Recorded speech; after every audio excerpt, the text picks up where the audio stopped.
Salmo 54.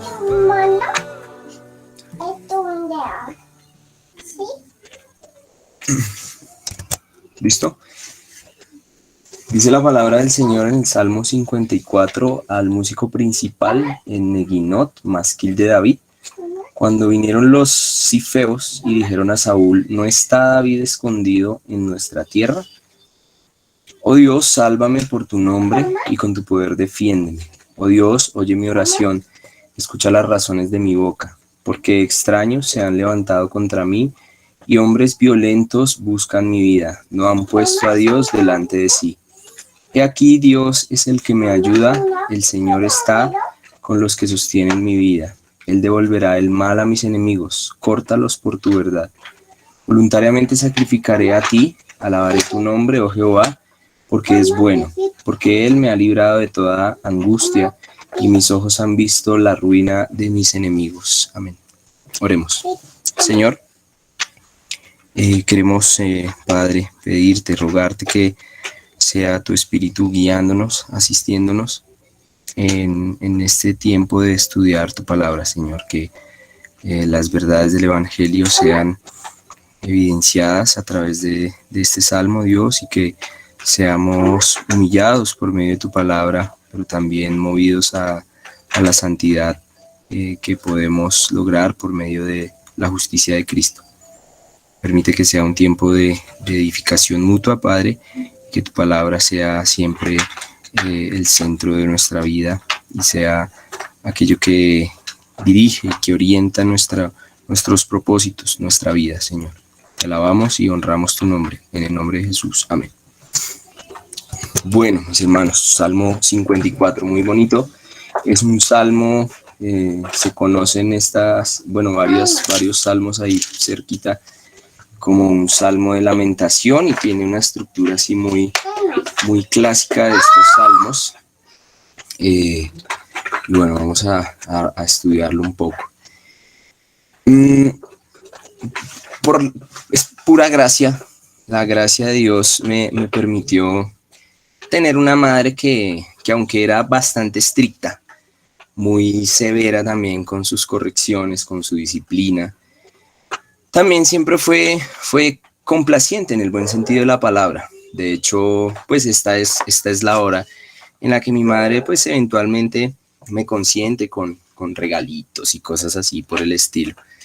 Y bueno, por eso honro a mi madre.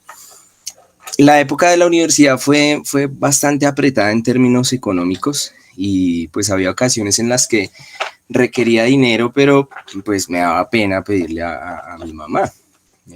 Pero cuando ella se daba cuenta que yo lo necesitaba y no le pedía, ella pues siempre me ha dicho un dicho muy popular que no sé si ustedes de pronto lo hayan escuchado, y es que el que no llora, ¿sí lo han escuchado? El que no llora no mama, decía ella.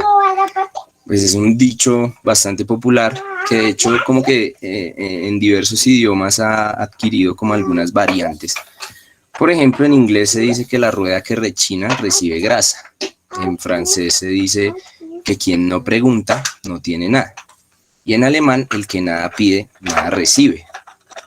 Bueno, creo que lo que mi madre quería decirme, y lo que estas frases populares como que indican, es que pues es necesario pedir para obtener, ¿no? De igual manera, Dios, por medio de este salmo, nos muestra la necesidad que tenemos de pedir, confiando que Dios, como nuestro Padre, pues acudirá en nuestra salvación. Por eso he puesto el título a esta enseñanza: una súplica por salvación.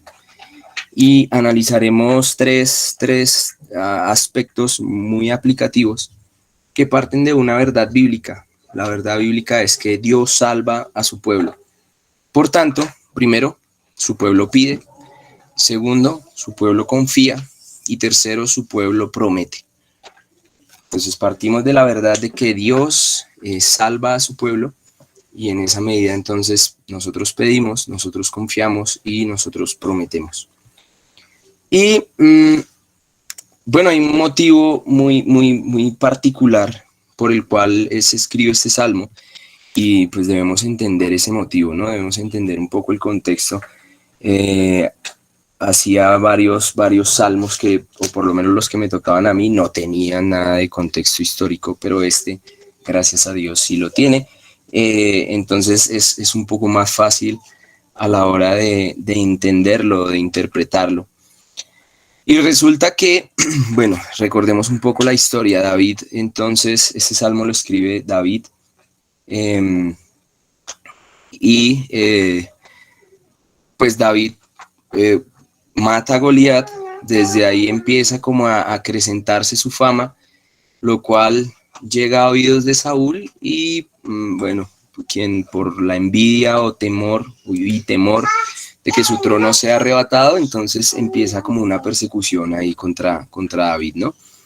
Jonatán advierte a David sobre el riesgo que corre y David empieza una huida y ahí empieza como una novela bastante particular donde David pues huye de Saúl en una ciudad llamada Nob. David es alimentado por el sacerdote Ahimelech, que lo veíamos hace 15 días, y Camilo nos explicaba un poco sobre esta parte de la historia.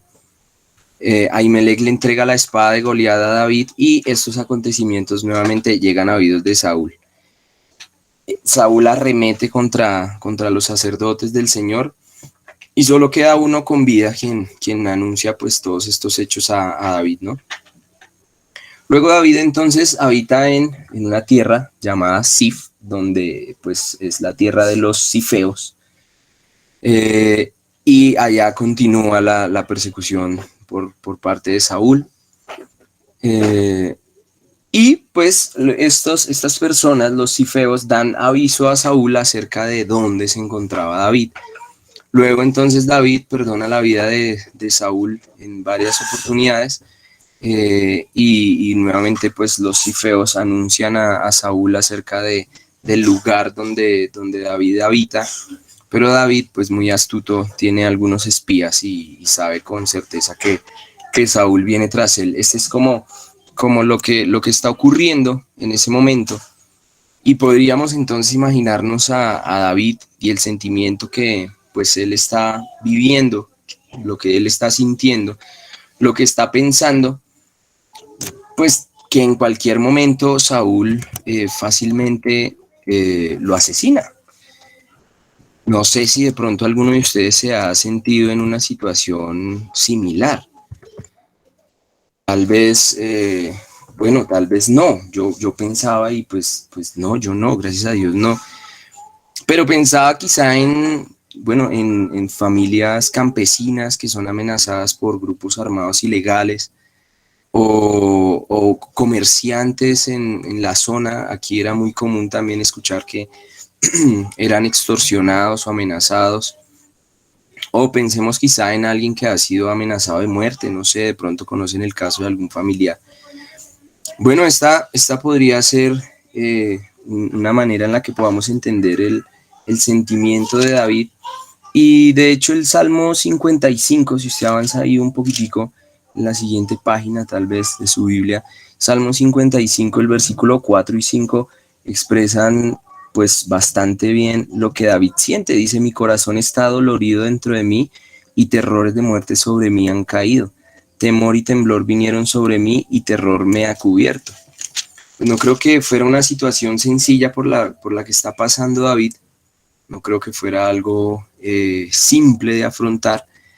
Y bueno, me surgía la pregunta, frente a una situación como esta, ¿qué puede hacer el creyente? ¿Qué haría yo en una situación como esta? Podríamos tal vez ver algunas implicaciones de esto. No sé, por ejemplo, una situación en la que un creyente es angustiado por causa de la enfermedad, o por causa del desempleo, por problemas familiares, o está luchando quizá con alguna tentación. ¿Cómo o qué podría hacer el creyente? Bueno, como creyentes tenemos la seguridad de que Dios salva, y en ese sentido entonces pedimos, y ahí viene pues nuestro primer punto. Puesto que Dios salva, su pueblo pide. Ya les decía con la ilustración inicial de el que no llora, no mama. Eh, y de hecho la palabra de Dios creo que nos manda, nos ordena que debemos pedir, que debemos orar, que debemos clamar a Dios, que debemos presentar nuestras peticiones delante de Dios, que debemos dar gracias a Dios en toda situación, que debemos orar sin cesar, que debemos perseverar en la oración. Y así tal vez podríamos continuar encontrando muchos pasajes que claramente nos mandan a pedir, ¿cierto? Y pues es que no es un capricho del hombre, sino que es una necesidad del hombre y es un mandato de Dios. Por eso vemos aquí a David en los primeros versos, pues pidiendo y diciendo: oh Dios, sálvame por tu nombre y con tu poder defiéndeme, oye mi oración, escucha las razones de mi boca, y luego explica pues cuáles son sus motivos, ¿no? Uh, Creo que las perfecciones de Dios, el carácter de Dios, nos permiten pedir a Dios. La verdad es que Dios salva, nos da la seguridad de pedir. Si no tuviéramos esa seguridad, pues tal vez no pediríamos. Si yo, por ejemplo, volviendo al ejemplo de mi madre, si yo tuviera la seguridad o si yo no confiara en mi madre, pues simplemente yo como que no tendría seguridad para pedirle, ¿cierto? Eh, Ahora la pregunta es, bueno, ¿se siente seguro usted al pedirle a Dios? Cuestiónese esto. ¿Qué le da seguridad sobre Dios para pedirle? Yo creo que una respuesta podría ser pues simplemente que Él es nuestro Padre, ¿no? Primero, que Él es nuestro Padre. Eh, Segundo, deberíamos tener la misma seguridad que tenía el salmista, confiar en el nombre de Dios. Dice: sálvame por tu nombre. Confiar en los atributos de Dios, confiar en el poder de Dios. Si yo estuviera pidiendo a un Dios, qué sé yo, un Dios de piedra, un Dios que simplemente no puede hacer nada, pues no tendría seguridad para pedirle. Pero estamos hablando de Dios, ¿no? Estamos hablando de aquel que por su nombre eh, se evidencia su carácter. Estamos hablando de un Dios poderoso que nos defiende. Entonces, ¿por qué podemos tener seguridad al pedir? Bueno, porque simplemente dice un autor: el nombre divino era una manera de poner de manifiesto sus virtudes y capacidades liberadoras. El nombre de Dios no solo es referencia a su identificación, como si habláramos aquí de Cristian, o habláramos de Catherine, o habláramos de Camilo. ¿Qué nos dicen esos nombres? Pues simplemente nos hablan de una persona. Pero en este caso, el nombre de Dios es la representación misma de su esencia, de su presencia, de su poder. El nombre de Dios es una alusión a su naturaleza, a su... a sus cualidades, a su naturaleza redentora y liberadora. Y aquí me gustaría detenerme en dos aplicaciones. Y la primera es muy simple y es contundente, y es pidamos. Dios nos ha habilitado tan grandioso don para nuestro beneficio, así que oremos a Dios y presentemos a Él pues toda nuestra vida. Roguemos a Él salvación de aquello que nos aqueja. Piense por un momento, eh, si hay algo en este momento que lo esté aquejando, que lo esté haciendo sentir quizá como David. Vuelvo y repito, tal vez no sea una situación en la que su vida está siendo amenazada, pero sí podría ser una situación que le quita el sueño, algo que de repente lo pone a pensar. Piense por un momento en esto: si es una situación laboral, familiar, una situación física. No importa qué tan íntima o qué tan personal pueda ser, pidamos a Dios salvación. Y lo segundo que me gustaría como aplicar es que Dios, y hemos orado hoy sobre esto, es que Dios ha hecho de la iglesia un cuerpo constituido de miembros dispuestos para el servicio a los demás. Así que apoyémonos como miembros. Apoyémonos y apoyemos a esos miembros en medio de situaciones de riesgo. Más adelante el Salmo en el verso 4 dice, el Señor está con los que sostienen mi vida. De modo que no se trata solo de una relación ahí entre el salmista y Dios, ¿cierto? Sino que también hay personas que están apoyando a David.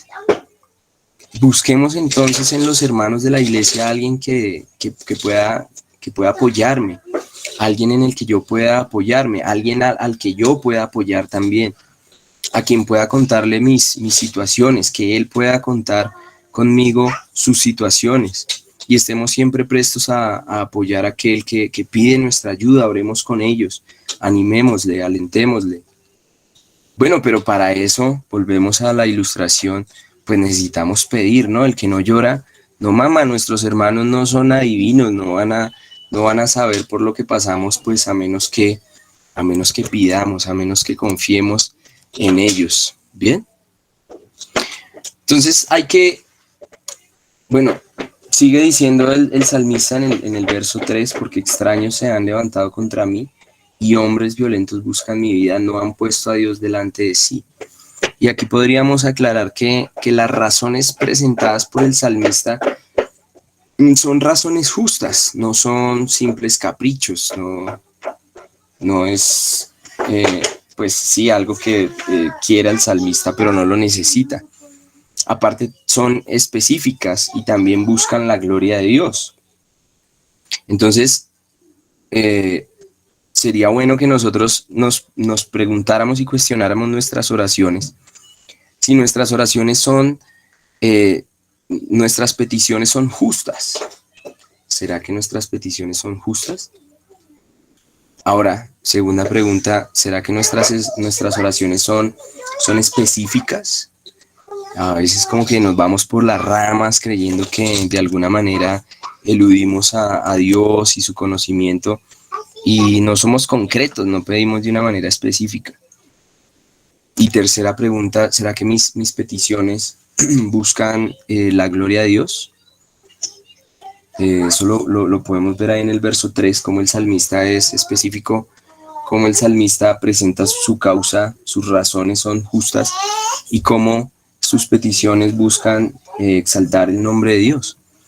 Y pues resulta que hay hombres que en su condición caída y en su necedad, como lo muestra el Salmo 53, pues van en contra de Dios. David pide entonces salvación de estos hombres. En ese sentido su causa es justa. Y el juicio de Dios sobre estos hombres malos será para la gloria de Dios y para la humillación del hombre, ¿no? Debemos analizar entonces si nuestras peticiones son justas, si son específicas y si buscan la gloria de Dios. Piense en su petición más frecuente, que es quizá lo que día a día presenta delante de Dios o pide a Dios. Y responda esas tres preguntas. ¿Son justas? ¿Son específicas? ¿Buscan la gloria de Dios? Bueno, y para concluir este primer punto, tengamos la plena certeza de que como Dios salva, entonces podemos a Él pedir. Y así pasamos al segundo punto. Puesto que Dios salva, entonces su pueblo confía. Ese es el segundo punto. Y empieza el versículo 4 con una oración que me parece, me llega al corazón. He aquí, Dios es el que me ayuda. Dios es el que me ayuda. Esta es una declaración que no solo está basada en la fe, sino es una declaración basada en las verdades que son el resultado del conocimiento de Dios. Volviendo nuevamente a la ilustración inicial, ¿por qué podía confiar en mi madre a la hora de pedirle? Bueno, primero porque por fe creía que ella tenía dinero y me podía apoyar en ese momento en el que yo lo necesitaba. Pero pues más que eso, porque conozco a mi madre y porque sé que así como me dio su tiempo para criarme, así como sacrificó su bocado para dármelo, pues así mismo me ayudaría en medio de esa dificultad, ¿cierto? Es decir, el conocimiento de mi madre me permitía confiar en ella. Ahora la pregunta es, y le hago esta pregunta, ¿Usted confía en Dios? Pero para poder responder esa pregunta, primero tenemos que responder si conozco a Dios. ¿Cómo podría yo confiar en alguien en el que no conozco? ¿Mm? Y pues esto de inmediato me hace pensar en Dios y en lo que Él hace por su pueblo, por sus hijos. Piensa en Dios y trate de imaginarlo entregando a su Hijo para morir por pecadores. Nuestros padres terrenales sacrificaron mucho por nosotros, ¿cierto? Pero no tanto como nuestro Padre Celestial. Sabiendo esta verdad, sabiendo que Dios entregó a su Hijo por mí, por usted, nos queda duda de si podemos o no confiar en Dios. Bueno, conocer la obra de Dios me da una seguridad tremenda a la hora de rogar a Dios, ¿no? A la hora de pedir a Dios salvación. Y si Dios nos ha salvado de nuestro mayor mal, si Dios nos ha salvado de la muerte eterna, si Dios nos ha salvado de la esclavitud del pecado por medio de la sangre de su Hijo, ¿cree usted que una situación circunstancial, aunque Diana ponía hoy un estado muy, muy, bueno, que fue como que modificó ahora mis palabras, no una situación circunstancial, sino una situación providencial? ¿Será que si Dios eh, nos ha salvado de la esclavitud, del pecado, de la ira de Dios, será que esas situaciones providenciales de Dios limitan a Dios? ¿Usted cree que un tema de dinero, de salud, le queda grande a Dios? Bueno, porque Dios salva, entonces nosotros podemos confiar. Luego es interesante ahí como el contraste que hace entre los que están con David y los que están en contra de David, o el salmista. Y creo que funciona como una misma lógica con la que ocurría allá con Pablo, bueno, en ese momento con Saulo. Jesús se dirige a Saulo y le dice: Saulo, ¿por qué me persigues? Bueno, él no estaba persiguiendo directamente a Cristo, ¿cierto? Estaba persiguiendo a la iglesia. Quiere decir que Saulo persigue a la iglesia, en consecuencia, está en contra de Dios. Bueno, así mismo parece ser que ocurre acá. Aquellos que están en contra del pueblo de Dios se establecen también como enemigos de Dios. Dice un autor de apellido Pagan: esas personas, de todas formas, no representan la voluntad divina ni aceptan las implicaciones redentoras de su manifestación histórica. Entonces, sobre estos, dice la palabra, se evidenciará pues el juicio de Dios. En contraste, están aquellos que se alinean a las causas justas del pueblo de Dios. Fíjense entonces que el verso 4 dice: aquí Dios es el que me ayuda, el Señor está con los que sostienen mi vida. Y en contraste, Él devolverá mal a mis enemigos, córtalos por tu verdad. Y aquí, alguna aplicación tal vez en estos tiempos en el que, bueno, gobierna un clima bastante denso, ¿cierto? Esta palabra debería animarnos, debería alentarnos, debería darnos confianza en medio de esta realidad que vivimos hoy. Si bien es cierto que hay muchos gobiernos, muchos movimientos sociales y políticos que están en contra del propósito de Dios, que están en contra del pueblo de Dios, bueno, podemos confiar que Dios devolverá el mal a los enemigos de su pueblo. La justicia está en las manos de Dios y sobre eso su pueblo debe descansar. Sobre eso nosotros deberíamos descansar. Sin embargo, no dejemos de pedir por nuestros gobernantes, no dejemos de denunciar el pecado, pero tampoco dejemos de confiar en el control que Dios tiene, como oraba Sebas, no solo de su pueblo, sino también de la historia e incluso el control que tiene Dios de o sobre los enemigos de su pueblo. El pueblo de Dios puede tener confianza en la salvación de Dios y sobre ello establecer unas resoluciones firmes de vida. Y esto nos lleva al tercer punto. Puesto que Dios salva a su pueblo, entonces su pueblo promete. Y dicen los versículos 6 y 7, voluntariamente sacrificaré a ti, alabaré tu nombre, oh Jehová, porque es bueno, porque Él me ha librado de toda angustia y mis ojos han visto la ruina de mis enemigos. La salvación de Dios lleva al creyente a sacrificar su vida a Dios. Es majestuoso como Pablo, a lo largo de toda su carta, los primeros 11 capítulos, presenta toda una verdad teológica que permite decir después, bueno, vamos a sacrificar nuestra vida, nuestro cuerpo, y lo vamos a presentar en un sacrificio que es vivo, que es santo, que es agradable, porque esto es lo más lógico después de todo lo que Dios ha hecho.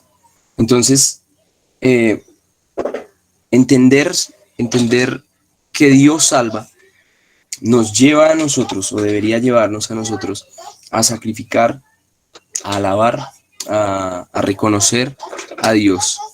Alabar el nombre de Dios incluye la proclamación del Evangelio. Eso es algo que debe ser inherente en la vida de un creyente, ¿no? ¿Quién de pronto no sale a trabajar y ocurre una situación que le impacta su vida y llega a su casa con el anhelo de contarla a todo el mundo? ¿Quién no quiere hablar de cómo fue liberado de esa situación amenazadora? ¿O quién no quiere hablar de cómo fue rescatado de la muerte? ¿Quién no quiere hablar de cómo fue liberado de la esclavitud del pecado? Bueno, este debería ser una de esas resoluciones firmes que establecemos por causa de la salvación de Dios, ¿no?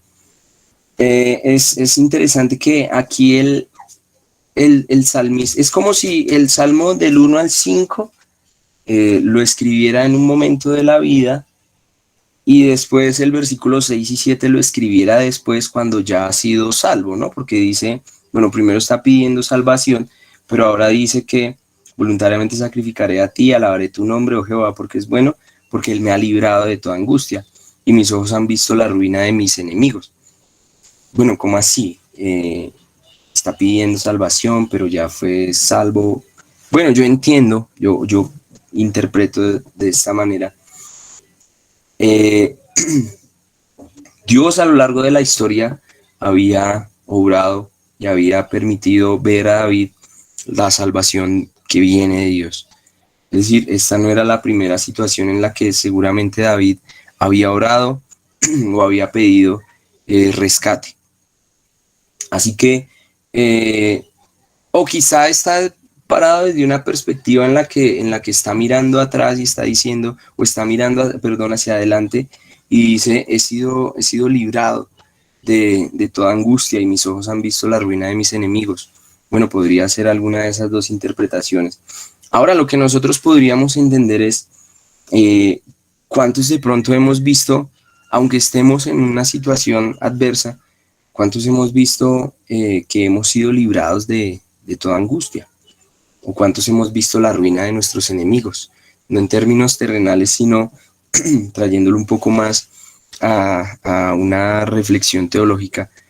¿Cuántos hemos visto que por la obra de Cristo el pecado ha muerto en nosotros? ¿Cuántos hemos visto, y como dice Pablo, que sorbida ha sido la muerte en victoria? ¿Cuántos podemos hoy decir, dónde está, oh muerte, tu aguijón, y dónde, sepulcro, tu victoria? Seguramente muchos, por la gracia de Dios, hoy podemos decir, he sido librado de la angustia, he sido librado del pecado que acechaba mi vida, he sido librado de la muerte, he visto la ruina de Satanás, he visto la ruina del pecado, he visto la ruina de la muerte. Ahora entonces alabaré el nombre de Dios, ¿no? Y esto entonces, este salmo, para concluir, puede funcionar como una oración que de manera análoga reconoce a Cristo como Salvador. Primero, el hombre expone su necesidad de salvación, pide salvación. Segundo, los motivos por los que el hombre pide salvación, la enemistad con Dios, su pecado. Luego reconoce que Cristo es lo único suficiente, esa declaración de confianza en Cristo, que es suficiente y necesario para salvar, y finalmente promete alabanza a aquel que salva. Bueno, Cristo es aquel que puede salvarnos de nuestra mayor angustia, de la enemistad con Dios. Si hay quizá personas que no han creído en el Evangelio, es solo Cristo quien puede eh, darnos nueva vida. La salvación debería llevarnos a nosotros como creyentes a una vida de sacrificio a Dios, de reconocimiento y de exaltación de su nombre. Así que, bueno, mis hermanos, les animo, y por medio de este salmo espero que todos seamos animados a reconocer que así como Dios salva, entonces podemos pedir, pero también podemos confiar y podemos prometer sobre esa nueva vida que tenemos. Amén. Oremos.